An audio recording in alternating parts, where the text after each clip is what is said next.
Nous sommes constamment confrontés à des situations injustes dans la vie.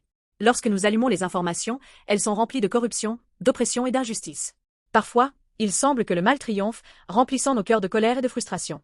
La figure biblique de David a connu des circonstances similaires. Dans 2 Samuel 23, 6-7, il parle des « méchants » qui seront brûlés comme des épines. Le mot hébreu pour « méchant », Bélial, signifie « inutilité » ou « néant » et désigne non seulement les mauvaises personnes, mais toutes les forces qui s'opposent à la volonté de Dieu et perturbent le monde.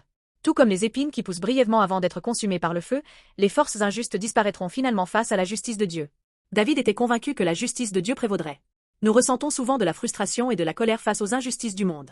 Pourtant, la Bible offre l'espoir que la justice de Dieu se réalisera certainement. Cette justice se manifeste de manière éclatante en Jésus-Christ. Sur la croix, Jésus a vaincu tout péché et le pouvoir du mal. Lorsqu'il reviendra, il déracinera complètement tout mal. Comme le juge ultime, il réparera toute injustice. Mais Jésus n'est pas seulement un juge qui punit.